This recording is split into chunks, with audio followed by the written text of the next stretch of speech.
मेरा सब ट्रीटमेंट हो चुका है। मेरा सर्जरी हो चुका है, मेरा कीमोथेरेपी हो चुका है, मेरा रेडिएशन थेरेपी हो चुका है, मेरा targeted therapy, immunotherapy, hormone therapy सब हो चुका है मैडम। तो अब मैं वापस कब आऊँ आपको मिलने के लिए? मेरा फ़ॉलो-अप यानी सर्वेलेंस शेड्यूल क्या होगा मैडम? प्लीज़।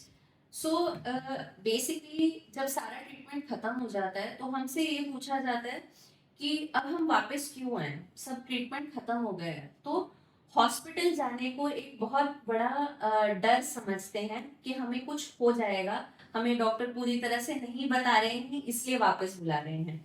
ऐसा बिल्कुल भी नहीं है। जब आप पूरी तरह से क्योर भी हो जाते हैं तो कैंसर इस तरह की बीमारी है कि पहले 2 साल में उसके वापस आने का जो चांस है वो सबसे ज्यादा रहता है। इसलिए हम हर 3 महीने में आपको एक चेकअप के लिए बुलाते हैं, जिसमें हम क्लिनिकल ब्रेस्ट एग्जामिनेशन करते हैं, यानी हम तपास करके छाती का और बगल का तपास करते हैं और देखते हैं कि कोई गांठ तो महसूस नहीं हो रही है। जिसमें हम स्कैन कराते हैं, सीटी स्कैन या फिर सोनोग्राफी स्कैन, जिसमें हमें पता चलता है कि कोई गांठ तो नहीं वापस आई है। और हम इस तरीके से पहले 2 साल में हर 3 महीने में वापस बुलाते हैं।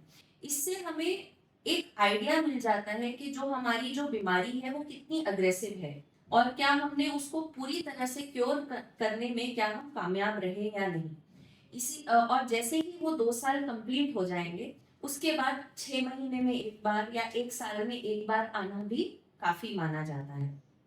तो ये रहता है सर्वेलेंस शेड्यूल।